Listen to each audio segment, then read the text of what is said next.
일본 진짜 큰일 났습니다. 지진에 코로나에 방사능만으로도 충분히 괴로운 상황에서 일본 반도체 공장까지 불에 타버리며 최악의 위기에 직면하게 되었다는데요. 엎친 데 덮치고 자빠졌는데 화염까지 불붙어버린 일본의 상황에 대해 자세히 알아보겠습니다.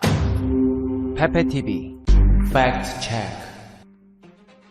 일본의 반도체 공장이 화염에 불타버렸습니다. 일본 반도체 업체인 르네사스 일렉트로닉스의 생산 공장에서 화재가 발생해 시설 가동이 중단되었는데요. 문제는 현재 전 세계적으로 심각한 반도체 품귀 현상이 도래한 상황이라 어디 가서 돈 주고 반도체 구할 곳도 없다는 것입니다. 특히나 그 중에서도 자동차 업계는 차량용 반도체 품귀에 시달리고 있습니다. 코로나19 확산 이후 집에 머무르는 시간이 길어지면서 노트북, 태블릿 PC 등 가전제품에 대한 수요가 늘었기 때문에 글로벌 반도체 기업들은 가정용 반도체 칩 생산을 늘렸고 이 여파로 차량용 반도체 부족이 심해졌습니다. 이번에 화재가 난 곳은 아바라키현 히타치나카에 있는 르네사스 일렉트로닉스의 공장 클린룸인데요. 이곳에서는 주로 크기가 큰 12인치 웨이퍼를 생산하는 곳이었습니다. 더 큰 문제는 르네사스로부터 차량용 반도체 칩을 공급받는 도요타 자동차 등 완성차 업체들이 직격탄을 맞게 될 전망이라는 것입니다. 특히나 일본 불매운동의 직격탄을 맞고 현대 기아차의 비약적 발전에 밀리며 판매량이 급감하고 있는 도요타의 경우 반도체 부족으로 인해 체코 공장 가동을 2주간 중단하기로 한 상황입니다. 한국에서 철수한 닛산 자동차 역시 미국 테네시주와 미시시피주에 있는 생산 라인 일부의 가동을 중단했고 멕시코에 있는 공장도 멈춰 세웠습니다. 르네사스는 이번 화재로 건물 1층 클린룸 면적 중 5%에 해당하는 공장 부지와 장비 11대 등이 소실되었습니다. 반도체는 제조 과정에서 먼지 등이 들어가면 불량이 발생하기 때문에 먼지, 불순물 등을 최소화한 클린룸에서 만드는데 화재가 발생하면 소실되지 않은 장비나 클린룸 공간에도 그을음이나 진화 과정에서 소화액 등이 묻었을 가능성이 있고 생산 라인을 재가동하려면 이를 다 제거하는 작업을 거쳐야 하기 때문에 앞으로도 한동안 르네사스 반도체는 구경하기 어려워질 것으로 보입니다. 시바타 CEO는 화재의 영향을 받은 생산량의 약 3분의 2가 자동차 칩이라고 밝혔는데요. 르네사스는 이 제품에서 20%의 점유율로 세계 1위를 달리고 있습니다. 한 달 동안 조업이 중단될 경우 매출액이 약 170억엔 1764억 원 감소할 것으로 보이는데요. 일본 대부분의 완성차 업체와 협력하고 있는 반도체 공장의 화재로 조업을 최소 한 달 동안 중단할 수밖에 없어 일본 자동차 업체들의 반도체 대란은 더욱 심각해질 예정입니다. 특히나 도요타 자동차의 경우 지난 후쿠시마현 앞바다에서 발생한 강진의 여파로 차량 부품 공급에 차질이 생겼기 때문에 일본에서 운영 중인 생산 라인 가운데 절반의 가동을 일시 중단한 상황이었습니다. 이온게이자의 신문에 따르면 도요타는 지진이 일어나자 일본 내 9개 공장에서 14개 생산 라인 가동을 중단했다고 밝혔습니다. 이는 일본에 있는 도요타 생산시설 15개 공장 28개 생산 라인 중 절반에 해당하는 규모입니다. 도요타 공장이 직접적인 지진 피해를 본 것은 아니지만 거래처 일부가 피해를 입어 부품 공급에 차질이 생겨버린 것입니다. 이온게이자의 신문은 부품사의 생산이 정상화되지 않으면 평소 도요타의 생산량을 고려해봤을 때 하루 5,000대에서 6,000대의 생산이 줄어들 것으로 분석했는데요. 이번에 르네사스 공장의 화재 사건까지 터져버리며 도요타 측 임직원들은 거의 멘탈이 가루가 되어버린 상황입니다. 일본 공장만 그런 것이 아니라 북미 지역에 만들어 놓은 공장들까지 합성수지 조달에 어려움을 겪으며 상당한 타격을 입은 상황입니다. 지난 2월 미국을 강타한 기록적 한파와 텍사스주의 대규모 정전 사태로 반도체 품귀난이 가중된 데다 차량이 장착되는 합성수지 부품까지 공급난이 빚어지면서 일본 자동차 업계가 몸살을 앓고 있습니다. 야, 페페TV야, 일본 자동차 업체들 진짜 큰일 났구나. 근데 우리나라 자동차 업체들은 괜찮냐? 우리나라 자동차 업체들도 반도체 품귀 현상을 겪고 있을 거 아냐? 아닙니다. 전세계 반도체 품귀 현상 속에서도 한국 기업들의 성견 지명은 눈이 부셨는데요. 지난해 현대차가 코로나19 대유행 속에서 반도체 수요가 줄어들었을 때 경쟁사들과는 반대로 반도체를 충분하게 구매해 비축해 놨기 때문입니다. 심지어 로이터 통신에서는 자동차 산업에서 반도체 부족 현상이 벌어지고 있는 가운데 한국의 현대 기아 자동차는 유일하게 생산 문제를 겪고 있지 않다 않다며 집중 보도를 할 정도인데요. 로이터 통신은 복수의 소식통들을 인용해 많은 자동차 기업들이 반도체 부품 공급 부족으로 위기를 겪고 있는 것과 대조적으로 현대자동차 공장은 여전히 가동되고 있다고 보도했습니다. 당초에 현대도 다른 자동차 업체들과 마찬가지로 지난해 연초 코로나19로 인해 감산을 계획했지만 반도체 산업이 자동차 칩 생산을 줄이는 추세를 읽고 나중에 문제가 생길 것에 대비해 미리 구입해뒀다는 관계자의 인터뷰를 실었습니다. 그렇다면 현대에서는 대체 왜 남들이 감산에 돌입한 자동차 반도체를 공격적으로 구입해둔 것일까요? 여러분 놀라지 마십시오. 현대자동차가 자동차 반도체를 대량 구입해둔 이유는 다름 아닌 일본의 수출 규제 때문이었습니다. 현대는 앞서 2019년 일본의 대양국 반도체 원료 수출 중단으로 인해 부품 부족으로 생산을 중단했던 바 있습니다. 현대차에서는 야 이거 안되겠다, 위기가 오기 전 미리미리 재고를 확보해 놓는 습관을 들여야겠다는 교훈을 얻게 되었고, 이런 경험을 통해 반도체를 미리 확보해 둔 것입니다. 게다가 현대는 반도체 부족 현상이 악화되기 전 보쉬, 컨티넨탈 등 글로벌 자동차 업체로부터 계속 매수를 진행해 원가 절감까지 성공했다는 평가를 받고 있습니다. 일본의 몰락과 한국의 비약적 발전은 자동차와 반도체 두 분야만 봐도 확연히 알 수 있습니다. 일본이 자동차와 반도체로 위기를 겪는 반면 한국은 반도체와 자동차로 5개월 연속 수출이 증가하고 있기 때문입니다.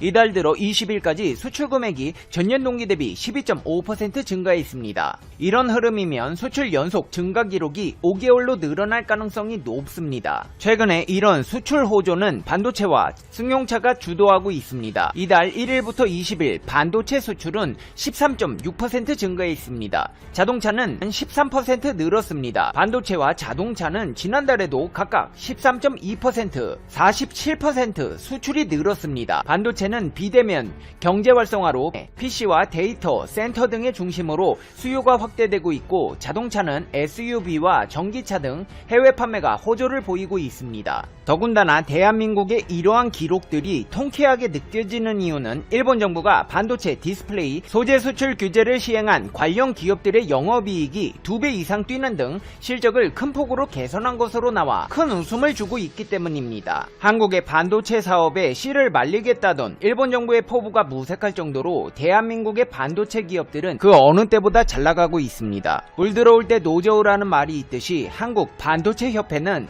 국내 차량용 반도체 산업 발전을 위해 자동차 반도체 협회 협력 약정을 체결했습니다. 한국 자동차 협회와 반도체 협회는 이번 양해각서 체결을 통해 차량용 반도체 생산 기반 증설과 기업 간 공동기술 개발, 차량용 반도체 시제품 양업계 간 협력 모델 발굴 등에 상호 협력하기로 했습니다. 대한민국의 반도체와 자동차가 이렇게 힘을 모으게 된 것은 앞으로 자동차에서 반도체는 빠질 수 없는 핵심 요소로 자리 잡아가고 있기 때문입니다. 현재 자동차에는 부품이 2,300개 들어가지만 자율주행차 시대에는 차종별로 2,3,000개 이상의 반도체가 탑재될 전망입니다. 따라서 협회의 교류에는 이번 한 해로 끝내는 것이 아니라 앞으로 정기적으로 자리를 마련해 협력해 나가겠다는 다짐을 밝혔습니다. 반도체 자동차 협회뿐 아니라 기업 간의 교류 협력도 대한민국의 미래를 더욱 설레이게 만들고 있습니다. 그것도 그냥 기업들이 아니라 삼성과 현대, 여기에 더해 정부의 지원까지 더한 드림팀이 출범하게 된 것인데요. 정부는 우선 차량용 반도체 연구 협력에 2022년까지 2,047억 원을 투입하고 지원과 신속, 통관 등 장단기 지원에 나서기로 했습니다. 현대차와 삼성전자 등 반도체 완성차 기업이 참여하는 미래차 반도체 연대 협력 협의체를 구성하고 정기적으로 테크데이를 열어 협력 채널을 정례화하기로 했습니다. 이제 페페TV의 결론입니다. Conclusion. 페페TV. 아니 맨날 일본 망한다 하니까 진짜 망조가 들어버리네요. 코로나야 전 세계적인 팬데믹이니 그렇다 쳐도 지진에다가 멀쩡하게 잘 돌아가던 반도체 공장에 불까지 나버리고 어떻게 이렇게 일이 안 풀릴 수가 있죠. 반면에 한국 자동차 업체들은 반도체를 미리미리 사둔 덕분에 저렴한 가격으로 살 수 있었고, 남들 다 부품 부족으로 공장이 멈추는 가운데서도 주문량이 폭주해서 전세계 자동차 업체를 호령하고 있는 상황이라 일본에서 셈이 날 법도 합니다. 질투에는 사랑보다 자존심이 훨씬 많이 들어가 있다. 프랑스와 드 라프슈코프의 명언입니다. 일본인들은 아직도 자신들이 한국의 위에 있다는 헛된 망상을 버리지 못하며 질투를 하고 있는데요. 이참에 누가 위에 있는 국가인지, 누가 전세계를 이끌어가는 글로벌 리더인지 확실하게 각인시켜서 감히 질투조차 할 수 없는 글로벌 경쟁력을 갖춰야겠습니다. 매일 다양한 세계 뉴스를 한 방에 쭉 소개해드리는 푸쉬뉴스입니다. 첫 번째 뉴스는 앞이 보이지 않는 출구라는 제목의 일본 사태에 대한 기사입니다. 일본의 지지통신은 아베가 7일 비상사태를 선언했지만 출구는 보이지 않고 장기화가 우려되는 상황이라는 것입니다. 도쿄는 13일에 새로운 최종 판정자가 91명이 나오는 등 여전히 높은 수준을 계속 유지하고 있습니다. 스가 요시히데 관방장관은 13일 기자회견에서 외출 자제의 효과가 데이터로 증명되기까지는 많은 시간이 필요하다 라고 설명했으며 현재의 전파 속도를 봤을 때 대책의 효과를 인정할 수가 없다 라고 말했습니다. 데이터 분석 회사에 의하면 휴대전화의 위치 정보를 이용한 분석에서 도쿄 시내에는 사람들의 움직임이 80% 감소했지만 출퇴근 시간에는 30%의 감소에 그치고 있다고 합니다. 비상사태 선언의 기간은 5월 6일까지 1개월이지만 지금 현재 상태로는 악화일로에 있기 때문에 장기화가 될 것이고 결국 정권 비판이 증가할 것으로 봤습니다. 이런 우울한 분석 기사가 일본 언론에서는 계속 나오고 있는 상황입니다. 아베와 일본 언론은 그동안 뭐 했는지 스스로 생각 좀 해보는 것이 좋을 것 같네요. 다음 소식은 미국 CNN의 트럼프의 거짓말 리스트에 관한 방송입니다. 트럼프는 현재의 세계적인 악재에 대해 그동안 계속 잘못된 정보로 큰 소리를 쳐왔습니다. 트럼프는 중국 여행 규제가 너무 늦었다는 사실에 대해서도 인정하지 않았고 그동안 아무런 대책도 취하지 않으면서 말도 안 되는 인터뷰를 계속 해온 것에 대해서는 언급조차 하지도 않았습니다. 트럼프 자신이 완벽하게 억제할 수 있고 통제할 수 있는 능력이 있다고 거짓말을 했고 민주당의 대통령 후보 바이든이 비난을 했다는 거짓 선동을 하기도 했습니다. CNN은 트럼프의 거짓말을 계속 업데이트하면서 팩트체크를 해갈 것입니다. 트럼프는 미국 내에서 수모를 당할 정도로 비난을 받고 있는데도 눈 하나 깜짝하지 않고 거짓말로 큰 소리를 계속 치는 것을 보면 보통 사람은 아닌 것 같습니다. 그나저나 한미 간에 합의된 주한미군 분담금 문제가 빨리 해결되었으면 좋겠습니다. 백악관의 기준에 맞추고 한미군 당국까지 다 합의한 것인데 무급휴직하는 한국 군무원들의 피해가 너무 크네요. 다음 뉴스는 우크라이나 화재가 러시아의 체르노빌까지 번지고 있다는 소식입니다. 우크라이나의 산불이 체르노빌 발전소에서 1.5마일 떨어진 곳까지 번지고 있다고 합니다. 지금 체르노빌에는 원전 사고로 인한 위험한 폐기물이 가득 쌓여 있습니다. 그린피스 관계자에 의하면 프리피야트 인근에서 발생한 산불이 우크라이나 정부의 주장보다는 몇 배나 더 크게 확산되고 있음이 위성사진을 통해 확인됐다고 했습니다. 정확한 위치와 진압 경위를 우크라이나 정부 관료들은 공개하지 않고 있지만 체르노빌 발전소를 관리하는 기관의 관계자는 지금 화재가 진압되었다고 말할 수가 없다. 우리는 밤새 공장 주변을 내화 벽돌을 세우는 작업을 하고 있다. 라고 증언하고 있습니다. 산불이 다가가고 있는 체르노빌 지역에는 방사능으로 인해 사람은 거의 없고 소방관들만 화재를 진압하기 위해 애쓰고 있다고 했습니다. 체르노빌 발전소는 현재 태양광으로 발전하고 있으며 1985년 체르노빌 원전 사고 이후에 원전 폐기물이 쌓여있는 위험한 곳입니다. 뭐든지 정확하고 투명하게 공개를 해야 합니다. 나중에 폐기물까지 화염에 휩싸이면 전 세계적인 재앙이 될 수도 있으니까요. 다음 소식은 중국에서 흑인에 대한 무조건 강제격리 조치를 하고 있다는 뉴스입니다. 최근 중국 광저우에서 5명의 나이지리아인이 신규 최종 판정자로 확인이 되었는데 중국 정부가 갑자기 모든 아프리카 혈통의 주민들에게 14일간의 격리 조치를 내렸다고 합니다. 갑자기 이루어진 조치로 공장들과 지주들은 모든 것이 올스톱되었다고 합니다. 이에 중국 광저우 주재 미국 대사관은 아프리카 미국인들은 광저우 여행을 중단할 것을 권고했습니다. 광저우의 맥도날드 음식점은 흑인들은 레스토랑에 입장하지 못합니다. 라고 했는데 포브스와 맥도날드 본사와의 통화 이후에 그 맥도날드 매장은 즉각 폐쇄 조치되었다고 합니다. 중국의 조치는 항상 놀랍습니다. 민주적이고 정상적인 조치가 도리어 신기할 정도이니까요. 마지막 뉴스는 일본에서 나온 최종 판정자가 불행한 일을 당하는 통계에 관한 소식입니다. 일본의 최종 판정자는 현재 7,500명을 넘어서고 있습니다. 연령별로는 20대부터 50대까지 모두 1000명을 넘는 등 젊은이나 한창 일할 나이의 세대의 전파가 많은 것이 확인되고 있습니다. 물론 중증화되는 사람은 70대를 중심으로 노년층이 많아지고 있지만 40대 이하의 젊은 세대들도 중증화되거나 결국 불행한 일을 당하는 사례가 나타나고 있습니다.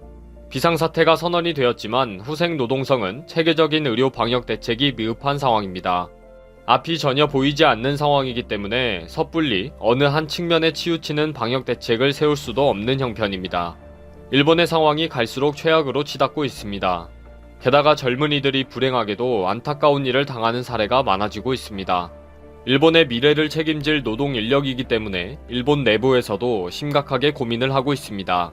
그동안 뭐하다가 이렇게 우왕좌왕 하는지 이해도 안 되고 지금 와서도 아베처럼 놀고 앉아있는 동영상이나 올리고 있으니 한심하네요.